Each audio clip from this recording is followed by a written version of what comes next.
Pagi yang hektik seperti biasa. Rasi yang sedang sibuk berkutat dengan perkakas dapur dan bahan-bahan makanan.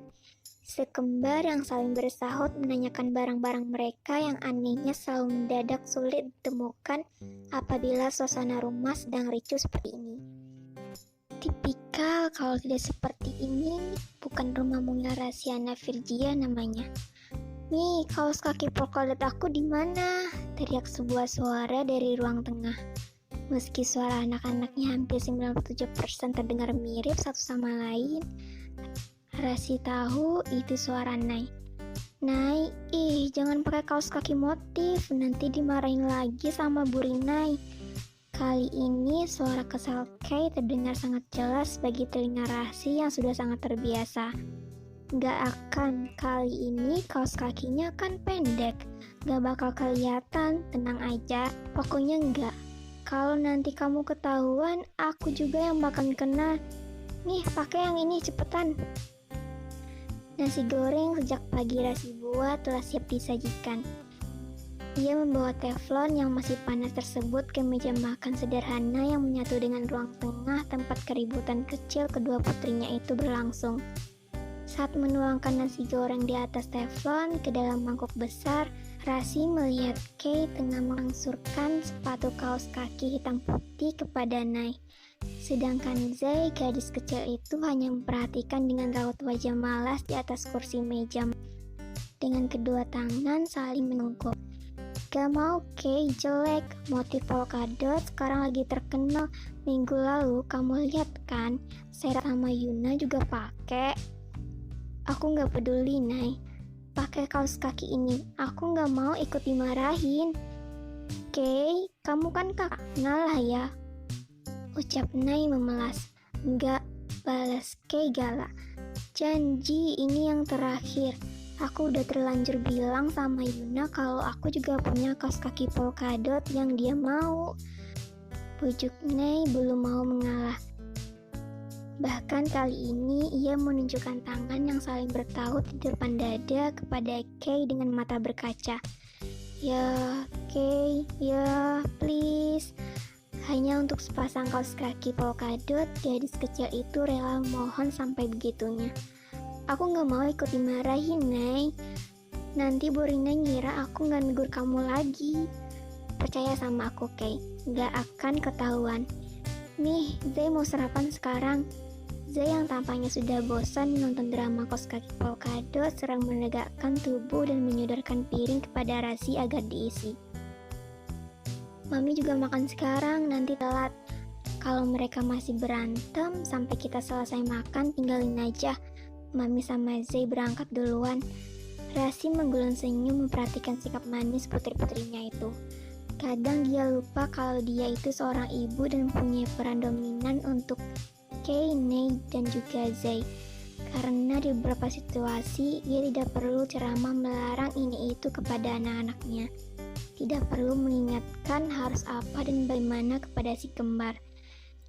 Ia tidak perlu melakukan semua itu, ketiganya bisa sangat diandalkan satu sama lain. Percaya atau tidak, di usia sekecil itu si kembar sudah bisa saling mengingatkan. Meski mungkin kurcil-kurcil itu belum mengerti dengan apa yang tengah mereka lakukan. Seperti peran Kay kepada Nai sekarang contohnya, atau peran Zai kepadanya barusan. Itu semua harus Rasi yang lakukan. Atau katakan karena anak-anak seusia mereka biasanya jarang sekali bersikap demikian. Rasi sendiri tak harus sangat tenang atau sedih karenanya. Kay akhirnya mengalah. Ia melempar asal kaos kaki yang masih dirinya genggam ke atas kursi ruang tengah, lalu menempatkan dirinya di atas kursi meja makan samping Rasi. "Rise and shine pretty. Nih udah janji kalau ini yang terakhir." Rasi mengicup dahi Kay sekilas, menenangkan raut cemberutnya, lalu matanya melirik Nai dan berkata, "Benar kan, Nai?" "Tentu saja, Mi. Nai gak akan pernah ingkar janji," serunya dengan semangat. Berlawanan dengan ekspresi Kay, Nai tersenyum lebar kemudian duduk di samping Zai yang sudah menghabiskan separuh nasi goreng. Masih dengan siulan bahagia membuat Kay mendelik sebal. Nay menyendok nasi goreng untuknya sendiri dan menarik segelas air minum sebelum mulai sarapan dalam diam. Gil, seperti biasa, jangan pulang dulu kalau mami belum jemput, ucap Rasi di tengah suapan nasi goreng miliknya. Mami gak bisa jemput kita tepat waktu lagi ya? Tanya Nay santai. Meski diucapkan dengan begitu santai dan jauh dari kesan mengeluh, Rasi tetap tersenyum tidak enak sembari mengusap puncak kepala Nay. Iya, maaf ya, penerbitan akan segera sibuk hari ini. Tapi kalian gak usah khawatir, Mami usahain jemput cepet kok nanti siang. Tapi nanti Mami gak akan sempat makan siang, Kay berkata sambil mengelap bibirnya dari air minum yang sedikit tumpah. Mami gak bisa minta tolong Om Ray aja buat jemput kita.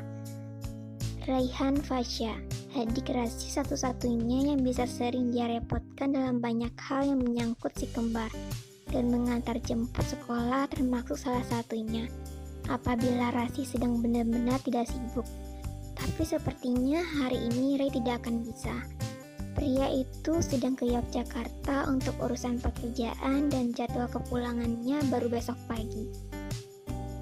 Gak apa-apa Kay, Mami bisa makan siang sambil jalan. Om Ray kan belum pulang, gak bisa jemput kalian. Tante Hana, kali ini Zay yang memberi opsi lain. Rupanya ia setuju dengan ucapan Kay tentang sang mami yang kemungkinan besar tidak akan sempat makan siang jika menjemput mereka. Manis sekali. Hana Nindya, sahabat tomboy Rasi yang perannya hampir sama dengan Ray yang sering Rasi repotkan. Meski dalam skala yang lebih kecil, tanpa sadar Rasi meringis. Walau dipikir-pikir, selama ini dirinya banyak sekali merepotkan mereka berdua. Tante Hana kerja Zai, mana jarak kantornya sama sekolah kalian jauh lagi. Kasian. Atau kita pulang sendiri aja Mi, gimana? Saran dari Nay langsung membuat Rasi melotot ngeri. Gak Nay, gak ada pulang-pulang sendiri ya. Awas kalian kalau sampai begitu. Pokoknya tungguin Mami jemput, oke? Go it girls. Rasi berkata penuh penekanan dan tidak menginginkan bantahan satu kata pun. Tentu saja, mereka masih kelas 3 SD. Mana sudi Rasi membiarkan anak-anaknya pulang sendiri meski jarak rumah dan sekolah tidak begitu jauh. Hanya memikirkan saja membuat Rasi bergidik ngeri. Tidak akan pernah. Mereka bertiga lebih berharga dari apapun untuknya. Oke Mi, kita akan tunggu Mami, kata Nay yang ngeri dengan pelototan Mami Rasi. Rasi mengangguk puas. Tunggu Mami sambil pegang pepper spray kalian masing-masing. Jaga-jaga kalau ada yang mau jahatin anak-anak Mami. Kay, Nay, juga Zay kompak mengangguk. Kali ini Rasi memfokuskan tatapan pada Kay. Kay, jangan lupa sama ponsel. Langsung panggil Mami kalau ada apa-apa. Kali ini perintah Rasi merujuk pada ponsel jadul yang menjadi satu-satunya alat komunikasi antara dirinya dan si kembar apabila sedang berjauhan. Ponsel yang hanya bisa ditelepon dan SMS itu biasa Kay yang pegang. Lagi-lagi si kembar tiga mengangguk kompak, seolah apapun perintah yang maminya berikan kepada Kay menjadi tanggung jawab yang lain juga. Bekerja di sebuah perusahaan penerbit mayor membuat Rasi banyak tahu mengenai karakter-karakter para penulis terkenal, yang kebanyakan sangat jauh sekali dari image yang selama ini mereka tunjukkan di depan publik. Apalagi kalau berhubungan dengan buku mereka yang sedikit telat dari jadwal percetakan. Seperti pemilik nama pena Oasis Semesta ini contohnya. Penulis dari banyak novel bestseller yang terkenal sangat ramah dan sederhana ini ternyata tidak semanis apa yang sering dia perlihatkan.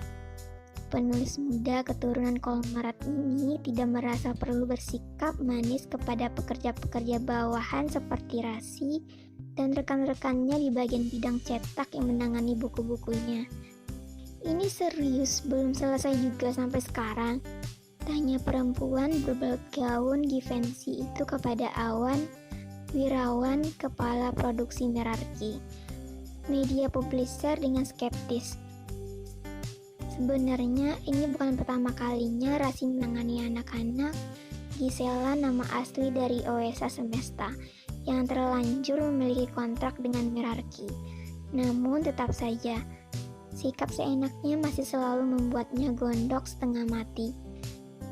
Dia kira menangani novel 7.000 eksemplar dalam kurun waktu kurang dari 3 bulan segampang itu apa? Dia pikir novel-novel Oasis Semesta saja yang harus mereka selesaikan segera. Printing Aldon Gis, pengepakan sama Warping juga sudah setengah jalan. Bisa dipastikan besok pagi semua rampung dan tim ekspedisi siap jemput, kata Awan sabar. Terus kapan buat signing, Mas? Lo kan tahu gue gak punya banyak waktu sekarang-sekarang ini, kata Gisel dengan nada frustasi. Ini masih jam 11 siang kurang, Gis. Lo punya banyak waktu buat signing sampai besok. Tuh jumlah pre-order yang blue package enggak lebih dari 120 eksemplar. Gisel mendengus tidak suka. Lo kira waktu gue cuma buat novel ini doang? Lo tahu kalau sore ini gue ke Singapura? Rasi memutar mata jengah di tengah aktivitasnya memindahkan satu tumpuk novel yang akan masuk string warping. Lo tahu nggak kalau gue juga harus jemput anak-anak gue? Bisik Rasi dalam hati. Ya terus mau lo sekarang gimana? Awan mencoba mengikuti apa maunya si penulis prioritas Meraki itu. Signing sekarang juga, siapin ruangan buat gue dan pastikan ruangan itu harus bersih dan nyaman. Here we go. And also gue mau hari ini juga semua kelar. Ekspedisi paling telat jemput malam ini, ucap Gisela tanpa pikir panjang. Kedua bahu Rasi lantas melorot lemas. Kalau seperti ini caranya, dia tidak akan bisa keluar gedung dan menjemput si kembar. Kalau Meraki sedang kejar target seperti ini, biasanya makanan akan datang sendiri diantar oleh OB. Tidak ada yang boleh keluar kalau tidak ada hal yang sangat mendesak sebelum kerjaan selesai. Awan terlihat keberatan. Lo pasti bercanda. Ekspedisi tutup sore, Gis. Gue gak mau tahu, Mas. Lakukan cara apapun supaya buku-buku gue dikirim paling telat besok pagi. Bukan kelar besok pagi. Katanya final sambil melenggang pergi tanpa mempedulikan orang-orang yang dia siksa di belakangnya. Kalau bukan karena dari cuan novelnya kita makan, udah gue tendang tuh bocah satu dari dulu, kata Awan sambil mengerut pangkal hidungnya lelah. Kalau dia bukan anak Pak Bos juga, Mas, kata Raka, operator cetak mengingatkan. Bener loh, Kak, makin semena-mena aja tuh bocah manja. Awan menggidik. Ya udah, lo pada lanjutin aja kerja, tinggal dikit lagi kan. Nanti buat makan siang biar si Dadi aja yang bawa ke sini. Tip, Mas, makasih. Jawab ketiga karyawan tim produksi lain selain Rasi dan Raka. Belum sempat Rasi menyuarakan izin keluar kepada Awan, pria itu sudah terlebih dahulu melanggang pergi. Bersama dengan itu, ponsel Rasi yang berada di dalam loker tak jauh dari posisinya berdering keras. Buru-buru dia beranjak, khawatir jika yang sedang menghubunginya adalah Kay. Tapi saat Rasi membuka pintu loker dan meraih ponselnya, bukan nama My Triplets yang tertera sebagai pemanggil, melainkan Om Ray-nya Triplets yang menyala-nyala menunggu jawaban. Halo Ray, ada apa? Sapanya. Mbak, lo masih kerja? Anak-anak di mana? Rasi menyernyet. Lo yang di mana? Masih Jogja kan? Enggak, gue udah pulang. Ini gue udah di rumah lo. Tanpa sadar Rasi memekik tertahan. Thanks, good. Sekarang dia bisa tenang. Tentu saja ada Ray yang bisa dia manfaatkan. Anak-anak masih di sekolah. Lo jemput ya Ray. Gue lagi hektik banget gak bisa keluar. Sekarang juga please. Kasian, kayaknya udah pada nungguin. Oke, sekalian mau gue ajak jalan. Thank you Ray, lo bener-bener om terbaiknya anak-anak. Kalau gitu gue tutup ya. Love you, brother. Apa sih lo geli?